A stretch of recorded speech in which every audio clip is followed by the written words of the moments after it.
नमस्कार दोस्तों, मैं कुसुम हिंदी क्लासेस में आपका स्वागत करती हूँ। तो इससे पहले वाली क्लास में हमने संज्ञा के बारे में पढ़ा था कि संज्ञा क्या होती है, संज्ञा का अर्थ क्या होता है, संज्ञा कितने प्रकार की होती है। तो आज हम सर्वनाम टॉपिक के बारे में चर्चा करेंगे, उसके बारे में पढ़ेंगे कि सर्वनाम क्या होता है, उसकी परिभाषा क्या होती है, कितने प्रकार का होता है। तो चलिए शुरू करते हैं। सर्वनाम का अर्थ होता है सबका नाम, अर्थात जो सबके द्वारा प्रयोग किया जाता है। जैसे मैं, हम, तो इसमें सर्वनाम, इससे ही पता चल जाता है कि सर्व मतलब सबका। तो सर्वनाम का अर्थ होता है सबका नाम। अब आते हैं हम परिभाषा की तरफ। संज्ञा के स्थान पर प्रयोग किए जाने वाले शब्द सर्वनाम कहलाते हैं। संज्ञा के स्थान पर प्रयोग किए जाने वाले शब्द सर्वनाम कहलाते हैं। सर्वनाम के भेद। सर्वनाम के 6 भेद होते हैं। इसकी एक ट्रिक है। पहले जो 3 सर्वनाम है, पू, नी, अनि। पू से पुरुषवाचक सर्वनाम, नी से निश्चयवाचक सर्वनाम, अनि से अनिश्चयवाचक सर्वनाम। और लास्ट के जो 3 है, प्रसमनी, प्रश्नवाचक सर्वनाम, संबंधवाचक सर्वनाम और निजवाचक सर्वनाम। आप इसको 2-3 बार रिपीट करेंगे, पुनी, अनि, प्रसम, निज, तो आपके दिमाग में ये ट्रिक है जो फिट हो जाएगी और ये अच्छे से आप इसे याद कर पाएंगे, फिर कभी नहीं भूलेंगे। तो हम चलते हैं। सबसे पहला जो इसका भेद है, पुरुषवाचक सर्वनाम। जो सर्वनाम शब्द बोलने वाले, वक्ता, सुनने वाले श्रोता और अन्य जिसके बारे में कुछ कहा जाए के बारे में प्रयोग होते हैं, उन्हें पुरुषवाचक सर्वनाम कहते हैं। पुरुषवाचक सर्वनाम, इतना आपको समझ आ गया होगा। पुरुषवाचक सर्वनाम एक बार दोबारा हम बता देते हैं कि जो सर्वनाम शब्द बोलने वाले को वक्ता कहा जाता है, सुनने वाले को श्रोता कहा जाता है, और अन्य में कौन आएगा, जिसके बारे में कुछ कहा जाए के लिए प्रयोग होते हैं, उन्हें पुरुषवाचक सर्वनाम कहते हैं। तो अब पुरुषवाचक सर्वनाम के भी 3 भेद होते हैं। पहला है उत्तम पुरुष, दूसरा है मध्यम पुरुष, तीसरा है अन्य पुरुष। उत्तम पुरुषवाचक क्या होता है? जिन सर्वनामों का प्रयोग बोलने वाला या लिखने वाला अपने लिए करता है, किसी और के लिए नहीं करता, अपने लिए करता है, उन्हें उत्तम पुरुष सर्वनाम कहते हैं। इसके एक वचन रूप मैं और बहुवचन रूप हम होते हैं। जैसे मैं गृह कार्य कर रहा हूँ, तो ये मैं है जो ये मैं अपने लिए यूज कर रही हूँ। हम दोनों भाई हैं, तो हम शब्द 2 भाइयों के लिए प्रयोग किया गया है। आगे हम आते हैं कि उत्तम पुरुष सर्वनामों के कारक रूप भी होते हैं। जैसे मैं में मतलब मुझे, मुझको, मेरा, मेरी, मेरे, मेरे लिए, मुझ में। इन वाक्यों में जहाँ भी आपको ये आ जाए कि मुझे यह काम करना है, तो इसमें कौन सा सर्वनाम है? उत्तम पुरुष। हम का देखो, हमें, हमको, हमारा, हमारे, हमारी, हमारे लिए, हम में। तो हमें वहाँ जाना चाहिए, तो हम क्या है? उत्तम पुरुषवाचक सर्वनाम। अब हम चलते हैं मध्यम पुरुष सर्वनाम पर। तो मध्यम पुरुष इंग्लिश में इसको क्या बोला जाता है? Second person, first person, second person और थर्ड पर्सन। तो सेकंड पर्सन मध्यम पुरुष सर्वनाम। बोलने वाला, सुनने वाले के लिए जिन सर्वनाम शब्दों का प्रयोग करता है, उन्हें मध्यम पुरुष सर्वनाम कहते हैं। जैसे तू क्या कर रहा है, या तुम कौन हो, आप कहाँ जा रहे हो। तो ये क्या है? किसी दूसरे के लिए, मतलब मध्यम पुरुष के लिए, सेकंड पर्सन के लिए हम प्रयोग कर रहे हैं तू, तुम, आप। फर्स्ट पर्सन में क्या आता है? मैं, हम। और मध्यम पुरुष में तू, तुम, आप।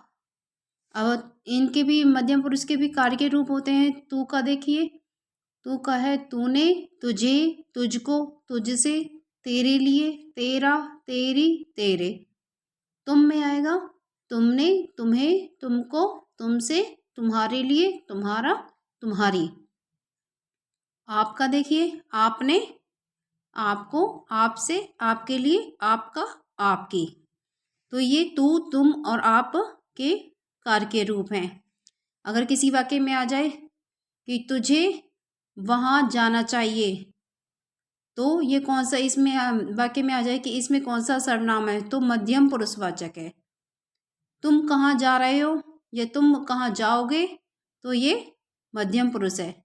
आप खाना खा लीजिए, तो इसमें मध्यम पुरुषवाचक है, किसमें, आप शब्द में। अब हम चलते हैं अन्य पुरुष सर्वनाम पर।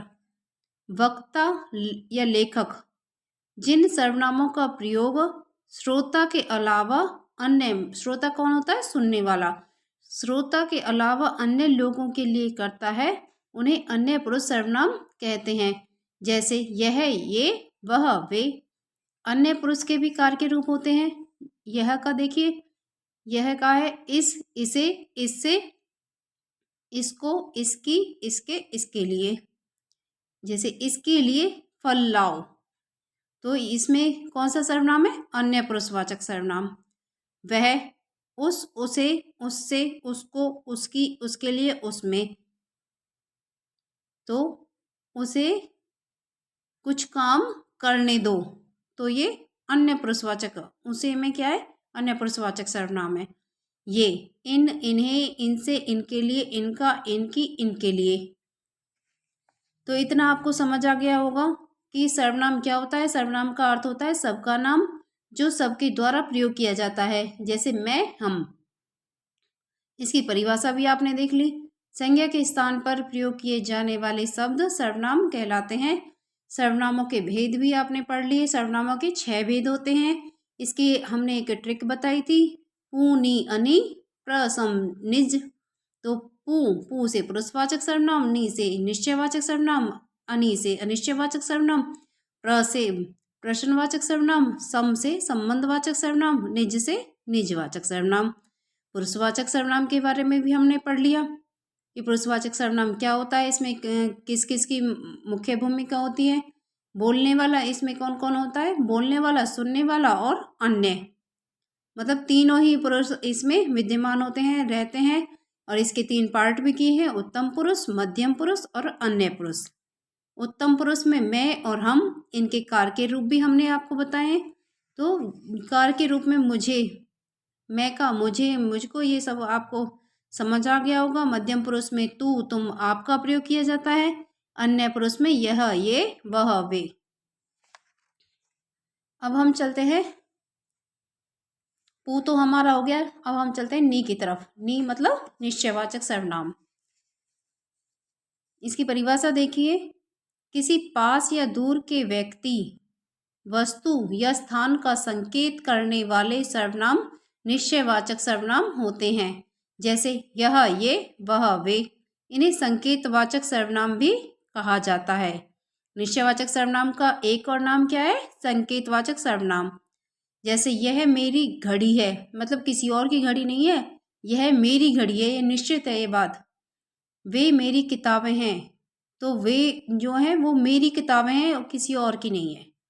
ये बात क्या है, निश्चित है। या यह मेरा घर है, तो ये मेरा ही घर है, किसी और का नहीं है, निश्चित है ये बात। तो जहाँ कोई बात निश्चित होती है वहाँ निश्चयवाचक सर्वनाम होता है। अब हम आते हैं अनिश्चयवाचक। तो निश्चयवाचक से हो गया निश्चित, और अनिश्चयवाचक जहाँ पर अनिश्चित कोई भी चीज़ है वो अनिश्चित हो, निश्चित ना हो, अनिश्चित हो। परिभाषा देखिए, जिन सर्वनामों का प्रयोग हम अनिश्चित व्यक्ति या वस्तु के लिए करते हैं उन्हें अनिश्चयवाचक सर्वनाम कहते हैं। जैसे कोई का प्रयोग किया जाता है प्राणियों के लिए और कुछ का प्रयोग किया जाता है वस्तुओं के लिए। अगर किसी वाक्य के अंदर आपको कोई शब्द लिखा नजर आए तो वहाँ पे अनिश्चयवाचक सर्वनाम होता है। जैसे कमरे के बाहर कोई खड़ा है, तो इसमें कोई शब्द आ गया, तो ये कौन सा सर्वनाम है, अनिश्चयवाचक सर्वनाम। कुछ, वहाँ कुछ रखा है, तो ये कौन सा सर्वनाम हो गया? अनिश्चयवाचक सर्वनाम। निश्चय आपको समझ आ गया, अनिश्चय आपको समझ आ गया। अब आते हैं हम प्रश्नवाचक सर्वनाम की तरफ कि प्रश्नवाचक सर्वनाम क्या होता है। जिन सर्वनामों की सहायता से हम किसी व्यक्ति, वस्तु या स्थान के बारे में प्रश्न करते हैं, मतलब क्वेश्चन पूछा जाता है, उन्हें प्रश्नवाचक सर्वनाम कहते हैं। मतलब जिन सर्वनामों की सहायता से हम किसी व्यक्ति, वस्तु या स्थान, किसी जगह के बारे में किसी से प्रश्न करते हैं, किसी से क्वेश्चन पूछा जाता है, तो उन्हें प्रश्नवाचक सर्वनाम कहते हैं। इसकी एक साधारण सी पहचान है कि उस वाक्य के लास्ट में क्या होता है? प्रश्नवाचक चिन्ह लगा होता है। उसी से हमें पता चल जाता है कि ये प्रश्नवाचक सर्वनाम है। अब इसकी पहचान है, अगर वाक्य के अंतर्गत वाक्य में आपको कौन, क्या, किसने, किसे, ये शब्द, ये 4 शब्द ये आपको लिखे हुए नजर आ जाते हैं और प्रश्नवाचक चिन्ह होता है, तो वहां पर प्रश्नवाचक सर्वनाम होता है। उदाहरण देखिए, वहां कौन है, यह, इसमें क्या आया है? कौन। इससे पता चल गया कि प्रश्नवाचक सर्वनाम है। अब यह काम किसने किया है, तो इसमें क्या, किस, कौन सा शब्द आया है? किसने। किसने शब्द में क्या है?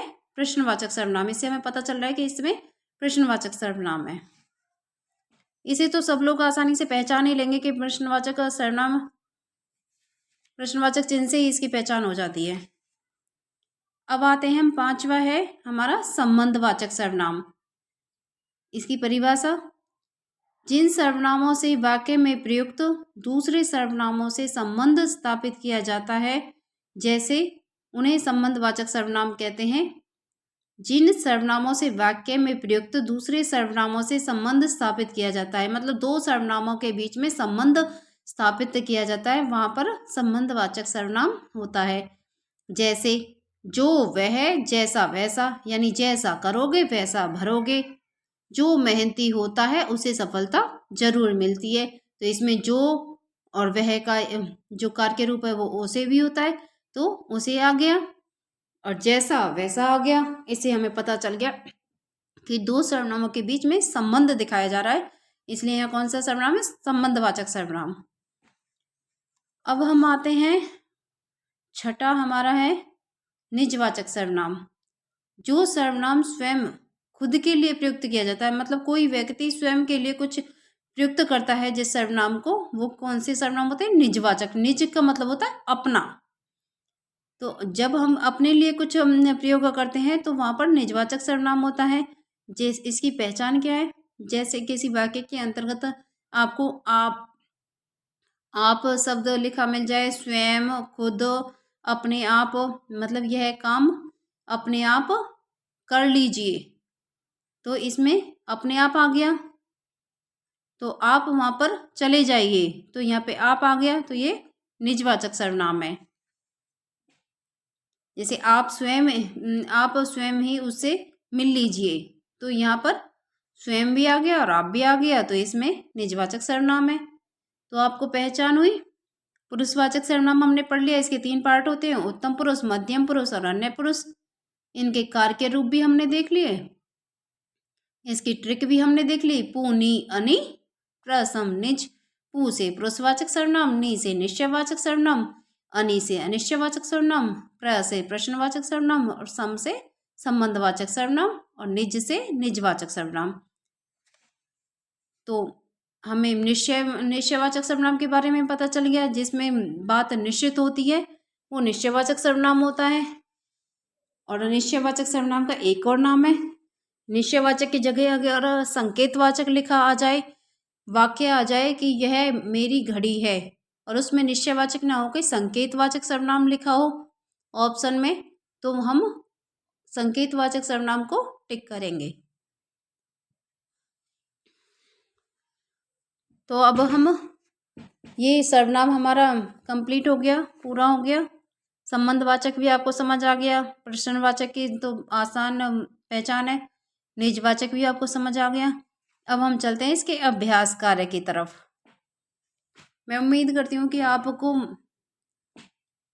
मैं आसान शब्दों में आपको समझा रही हूँ, तो आपको बहुत अच्छे से ये समझ में आ गया होगा।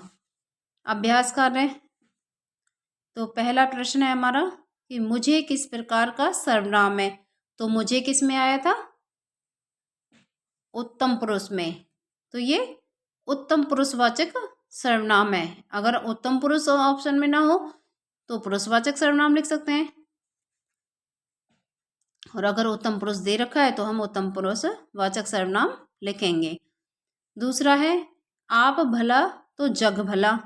वाक्य में रेखांकित शब्द में कौन सा है? तो इसमें आप आ गया, तो ये कौन सा है? निजवाचक सर्वनाम। सर्वनाम का भेद इनमें से कौन सा नहीं है? ऑप्शन है गुणवाचक, प्रश्नवाचक, संबंधवाचक, निजवाचक। अब मैंने आपको जो ट्रिक बताई थी, पुनी अनि प्रसम निज, तो इसमें गुण तो नहीं था, तो इसलिए गुणवाचक इसका आंसर होगा। अब फोर्थ क्वेश्चन है हमारा निश्चयवाचक सर्वनाम। निश्चयवाचक सर्वनाम के ऑप्शन दे रखे हैं, मतलब निश्चयवाचक सर्वनाम कौन सा है?